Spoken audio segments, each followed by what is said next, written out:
présent, les titres Onction prophétique, programme mensuel se tenant à l'église évangélique La Bénédiction, a été béni avec la présence du prophète Assari. En Guinée, heurte lors d'une manifestation de l'opposition. Le président François Hollande a visité la cité historique saoudienne de Diriyah. Au Qatar, Coupe du Monde dans les camps de travailleurs. Mesdames et messieurs, bonjour et bienvenue à ce bulletin d'information. Ouvrons ce journal en religion. Onction prophétique, programme spécial se tenant tous les mois à l'église évangélique La Bénédiction, est un grand rassemblement pour le corps du Christ. Et particulièrement pour cet effet, le prophète Franck Assari était à nouveau présent pour bénir le peuple de Dieu.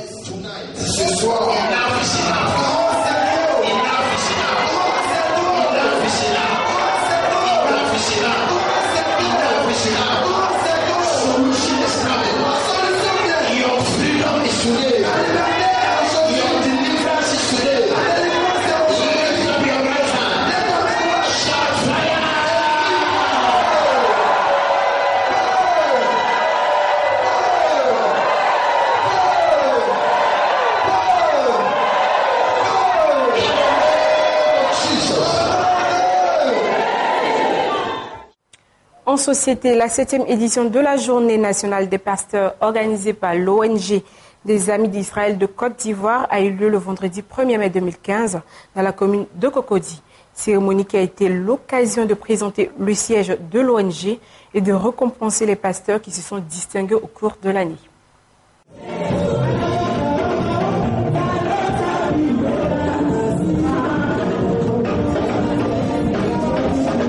L'ONG Les Amis d'Israël de Côte d'Ivoire, dirigée par le pasteur Yao Ben Israël, a organisé la 7e édition de la Journée nationale des pasteurs. Cette cérémonie a vu la présence de plusieurs délégations venues d'Abidjan et de l'intérieur du pays. Elle a été l'occasion pour le président fondateur de l'ONG de revenir sur les motifs d'une telle initiative. L'événement qui nous rassemble est bel et bien la 7e édition de la Journée nationale des pasteurs. Une journée peu connue dans les populations ivoiriennes. Cette journée mise à part pour honorer les serviteurs de Dieu commence à se frayer un chemin royal dans le monde chrétien évangélique. C'est une manière de faire la promotion et la célébration de l'excellence en milieu pastoral. Depuis l'année 2009, le Seigneur nous a fait la grâce d'organiser une journée dénommée la Journée nationale des pasteurs et serviteurs de Dieu en Côte d'Ivoire, afin d'honorer les serviteurs de Dieu qui, par leur abnégation et leur détermination, accomplissent véritablement le ministère pastoral dans le corps de Christ en Côte d'Ivoire. Le pasteur Ola, orateur principal, quant à lui, a exhorté le peuple chrétien présent. Il a indiqué certains moyens nécessaires pour permettre aux chrétiens d'être honorés. Nous sommes dans un moment, dans notre marche avec le Seigneur, que nous devons obligatoirement se soumettre à Dieu. Parce qu'aujourd'hui, il y a des choses horribles, incroyables qui se passent partout dans le monde entier. Je disais dans une prédication hier, je dis si le diable établit une église en Côte d'Ivoire, ça marchera fort. Le grand miracle n'est plus le miracle du salut. Le grand miracle, c'est son miracle que nous obtenons par des poudres qu'on nous donne. Aujourd'hui, la prophétie d'apôtre Paul s'accomplit progressivement et ça tend vers la totalité de son accomplissement. Dis à quelqu'un, nous sommes dans la dernière temps. Dans le dernier temps. Alléluia. Il a dit même, si Dieu n'avait pas raccourci le temps, les élus seront séduits. Les honnêtes des hommes ne sont pas accompagnés par des véritables bénédictions du ciel. Cherchons à être honorés par l'Éternel. À la suite de cette exhortation, les différents lauréats au nombre de 7 ont chacun reçu leur Oscar et le prix spécial du pasteur de l'année 2015 a été attribué au pasteur Bruno Kwasi. À cette occasion également, le futur siège de l'ONG Les Amis d'Israël de Côte d'Ivoire a été présenté aux fidèles et aux membres ainsi qu'aux partenaires de cette ONG. Ce moment privilégié de communion entre pasteurs et fidèles a été agrémenté par des prestations de chantres, de fanfares et également la présentation du groupe Divine Voice. En Afrique, une vingtaine de personnes ont été blessées le lundi à Conakry lors des affrontements entre manifestants et forces de l'ordre guinéennes déployées en masse dans la capitale pour empêcher une nouvelle mobilisation contre le calendrier électoral selon l'opposition.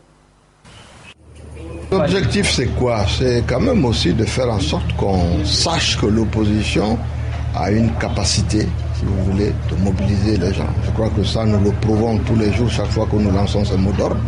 Si les gens sont confinés, mais cela aboutit toujours à un blocage systématique de l'activité dans la ville. Le Liban redécouvre cette année un drame enfoui dans sa mémoire depuis un siècle. Une famine qui, favorisée par un double blocus en pleine Première Guerre mondiale et une invasion des sauterelles. Ces photos sont vraiment un trésor culturel et historique, dans le sens où elles constituent probablement, à mon sens, la plus grande collection de photos qui relèvent de la famine au Liban, au Mont-Liban, de 1915 et 1918. Mourir de faim n'est pas héroïque. C'est pas mourir les armes à la main en défendant son village ou dans les tranchées. Je sais qu'il y a des gens qui sont morts de faim, des femmes qui ont vendu leurs attraits, et qui ont cédé à des hommes pour une bouchée de pain.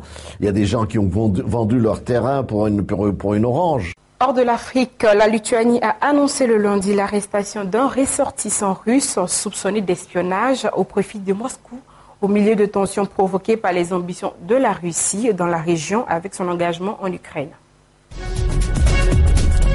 Un Russe soupçonné d'espionnage placé en détention en Lituanie. L'homme n'a pas encore été formellement inculpé. L'an dernier déjà, 3 espions russes présumés avaient été expulsés du pays balte vers la Russie, qualifiés par Vilnius d'État terroriste.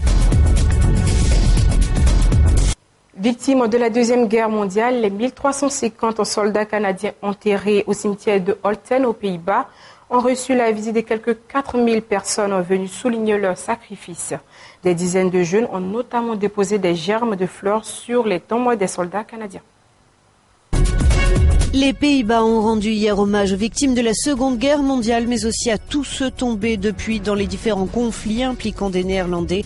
Le roi Willem-Alexander et la reine Maxima ont déposé une gerbe de fleurs sur le monument national, place du Dam, à Amsterdam. Entre Jean-Marie Le Pen et sa fille Marine, le divorce est désormais acté.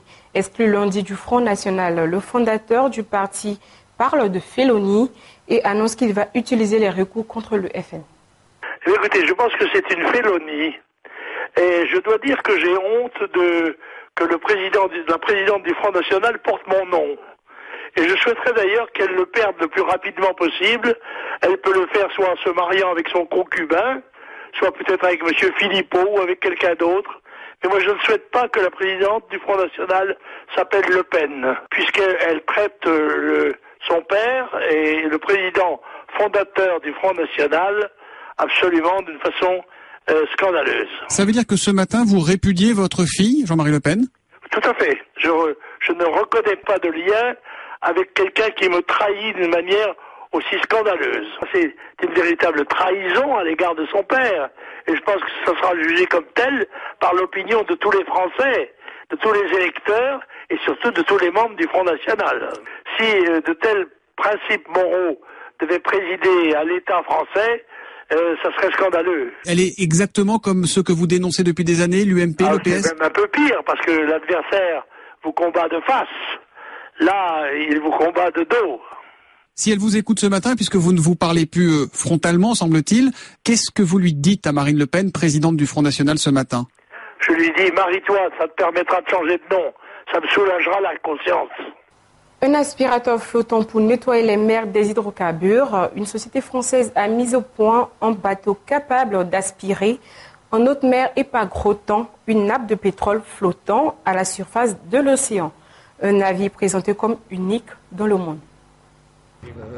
Concrètement, on a un tunnel dans le bateau et on a une turbine à l'arrière qui crée un flux d'aspiration à l'avant du bateau.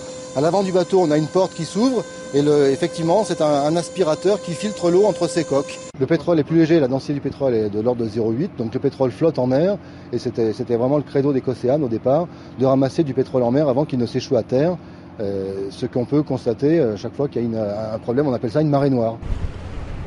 Le président français François Hollande est arrivé lundi après-midi en Arabie Saoudite, où il était l'invité d'honneur d'un sommet du Conseil de coopération du Golfe CCG, une première pour un chef d'État occidental. Abandonné par Londres lors de la rétrocession de Hong Kong en 1997, les vétérans de l'armée britannique réclament le droit de vivre en Grande-Bretagne, inquiets de l'influence croissante de la Chine dans l'ancienne colonie. On veut une réponse. On veut savoir pourquoi le gouvernement britannique n'approuve pas notre demande de nationalité. Ils ne se sont jamais expliqués. En tant que soldat, ayant servi la couronne, pourquoi n'aurais-je pas ce droit basique ?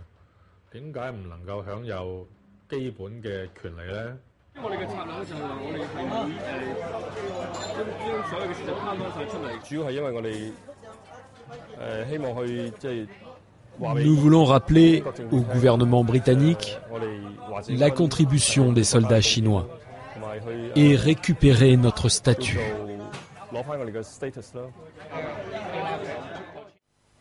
Pour contrer les polémiques sur les conditions des travailleurs étrangers sur le chantier en préparation de la Coupe du Monde 2022, le ministère du Travail du Qatar a invité la presse étrangère à visiter les logements des travailleurs en question aux alentours de Doha. Il y a au minimum 8 ou 10 personnes par chambre. Ce n'est pas possible de vivre comme ça.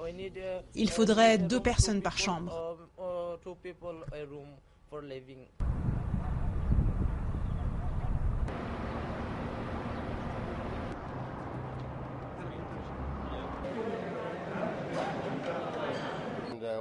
Il y a des salles de télévision à tous les étages et aussi une table de ping-pong. Mais pour l'instant, nous ne l'avons pas sortie. Elle est rangée.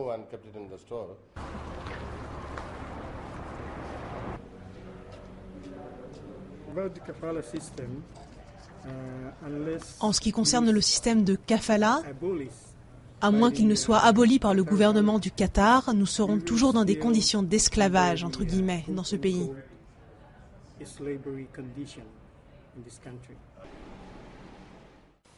C'est la fin de ce journal. Merci de nous avoir suivis et passez une très bonne journée sur notre chaîne chrétienne. À bientôt.